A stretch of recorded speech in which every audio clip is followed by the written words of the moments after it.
Hey Fly Tires, I'm Matt. Welcome back. I've got a pretty cool one for you today. This one is number 27 in the Great Smoky Mountain series. It's called The Pink Lady. Now, the backstory of this one, it was created by a guy named George LaBranche.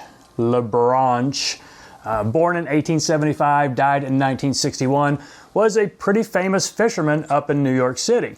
Now, he's most famous for having written two books, The Dry Fly in Fast Water in 1914, and then The Salmon and the Dry Fly in 1924.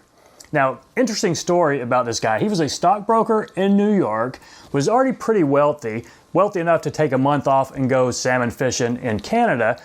So he's up there, he's got stock in a company called Electric Boat in about 1915. Now, the U.S. Navy was not really making submarines as combatants at the time when the Germans sunk the Lusitania. So now all of a sudden the Navy says, we need to build submarines. He's got stock in Electric Boat, stock starts going up. All his stockbroker buddies say, we got to go find George and tell him to come down here and sell this stock. He's going to make a killing. So they try, they send him telegraphs. They can't reach him. They finally reach him a couple weeks later. He rushes back to New York City. The stock had been going up and up and up. And then when he finally gets there, it's really valuable. So he sells it. He was already a pretty rich guy. Now he's a very rich guy. So who knows what he did for the rest of his life. He was a pretty rich guy. He built an estate in upstate New York. Now you can read all about this story in a 1992 article by Timothy Belknap in the American Fly Fisher. It's a pretty interesting article. I'll put a link to it in the description. So back to the Pink Lady. Why is this fly a Smoky Mountain pattern? Well, some of the stories have it say George went down to the Smoky Mountains and took the fly down there with him. So introduced it to some folks, they liked it, they kept it around, and it's been a popular fly down there for the last 100 years. So I think that was a pretty interesting backstory on the fly and its creator, and it's a pretty cool looking pattern. I think you'll like it. Let's give it a shot. There you go, Pink Lady Dry Fly. Common sizes, 10 and as small as a 16. I'm gonna be tying this on a size 14. It's standard length barbless dry fly hook. I'm using white thread in my go-to size, 70 denier. I'm not going to lay it all the way back just yet. Cover maybe the first third of the hook and then hang my thread where I want to post the wings.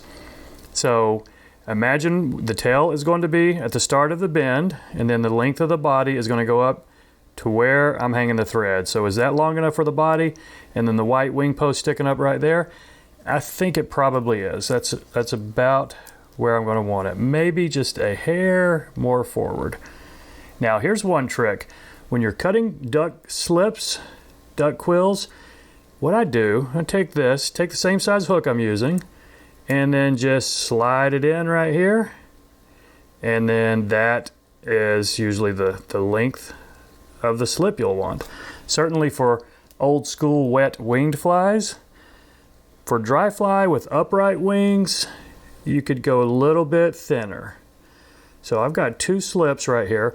Now the ends, they don't really match, and that would not look that good if this was a swept back winged wet fly. But since we're posting it upright, you can get away with them mismatched a little bit. So kind of judge your height, envision flipping that up. And we're going to want it, about to the top of the hackle. So let's go ahead and catch these in right here. A little loose and then a pinch wrap. And nope, I'm going to do that again because that one did not, gather up like I really wanted. So I'm going to do a pinch wrap right there and then pull up. And we'll see if that one looks a little bit better. Okay, I think we're going to be able to work with that. So I'm going to go ahead and catch that down and then just try to cut this off at a little taper if you can. And we'll take it on back. Bury this down. These are medium wraps right here. And we've got a little bit of a taper there. Let's go ahead and take that back up and work on it just a little bit more. Now let's stand these wings up. Take your time, be careful here, and we'll put as many wraps as we need right in front of it so that we can stand them up perpendicular.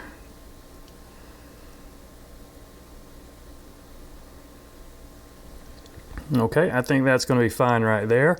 Now let's take our thread back to the bend of the hook and tie in our tail. And this one is golden pheasant tippets, one of my favorite tailing materials. Now pick a feather that's going to, if you can get both bars, that's great, but you want it to be the length of the body. Not necessarily the length of the shank, but the length of the body, which is slightly shorter than the shank.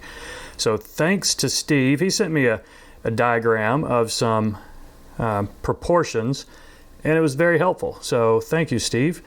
So what I do, I grab the ends by the tips and then slide in here, and I'm gonna make it big. I'm gonna go with about maybe 10 or 11 fibers, and then check my length again. The tips should still be fairly well aligned. And on this one, I am going to see that second bar just a little bit. So I'm going to take 2 wraps and check my length. I think that is about right. They might be angled down a little more than I want. So I'm going to go ahead and catch this in, and I'm going to throw a wrap right under it and try to just prop this up a little bit. Sometimes you can make it work and it will look okay. So I put a wrap right under there, and that's just kind of propping that up a little bit. So I think we can get away with that. I'm taking medium wraps up here to help the butt ends of that pheasant tail to keep my body smooth right there. So that is a fairly smooth body. I think when we tie in our pink floss, I don't think it's going to be too lumpy. We'll see. You never know. Sometimes it is. So just standard multi-strand pink floss right here. I'm going to go ahead. I've got some scraggly fibers sticking off the end, so I'll give it a clean little snip right there. And 1 wrap, and I'm going to pull that back, and we'll catch it in back to the start of the tail where we're going to start wrapping it. So I think that's going to work right there. I'm going to take some medium wraps right here, just trying to keep this underbody as smooth as possible. So any big lumps, will show. But, who cares if we're not perfect? Just try to wrap it as smooth as you can. And if you're not smooth, you got some lumps, keep going. The fish don't care. Put it in your fly box. Unless it's an Instagram fly. Then keep tying until you get a smooth body. Okay. Now to my naked eye, that looks pretty smooth. Then when I look up on my big monitor over here, it's not as smooth as I'd like. But hey, it's not bad. We can live with that. So 2 wraps to catch in this pink floss. Let's trim off this excess right here. Now let's take our hackle. Light ginger. Light ginger, white would work well on this too. Anything that's a pretty light color. So this is dry fly rooster hackle. It's actually whiting, high and dry.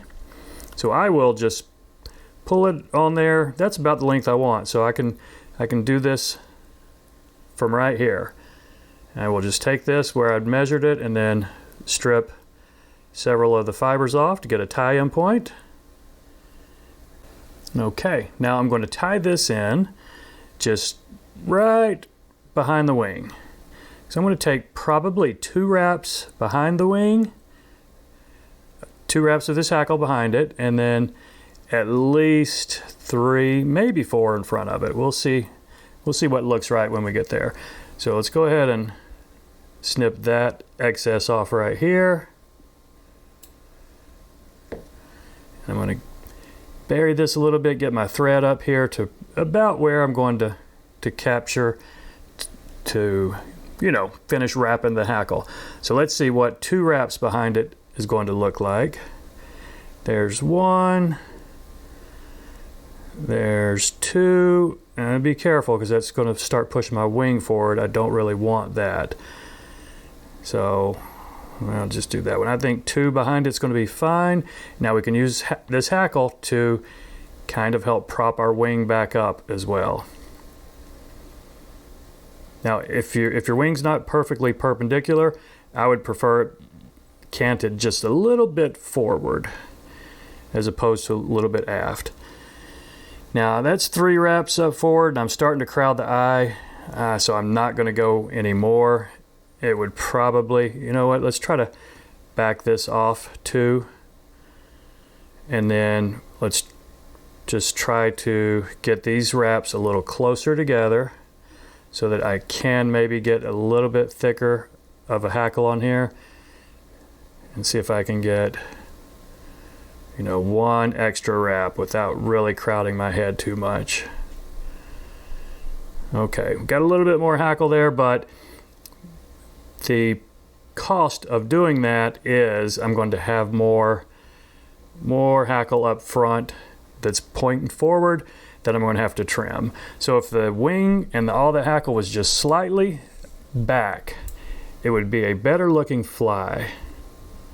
So keep that in mind, keep your proportions in mind. This is fine, it's going to be okay, and it's going to be a fishable fly, but just know it would probably look a little bit better if I'd started my hackle a little bit farther back, and I could have ended it a little bit more behind the eye. So let's see if we can make this one look okay. I'm going to push this back and try to clean up this head right here. See that? I should be able to clean it up fairly nicely, but I do still have, you know, what's that, 3 or 4 fibers pointing forward. Before I let go of this hackle, I'm going to reach in here and try to trim them. And then we've got room for our whip finish right here. Maybe just a couple more wraps. It's an old school dry fly, so you don't want to get too big of a head on here, but this is thin thread. 3 or 4 extra wraps is not going to ruin it. I'm going to reach in here and just kind of do that little move right there. And if we've got any cleanup, now's the time to do it. Before you put the head cement on it, I'm just going to try to stand these fibers back up a little bit more perpendicular to the hook shank. But there you go, slight bit of cleanup with a couple of little wayward fibers right there and a drop of head cement, and the classic Pink Lady dry fly is done. So that's it, folks. Pretty easy tie, pretty cool looking pattern. Doesn't take a whole lot of practice, but tie a few of them and you can get the proportions right and be good to go. So that's all for tonight. I really appreciate you watching, and we'll see you next time.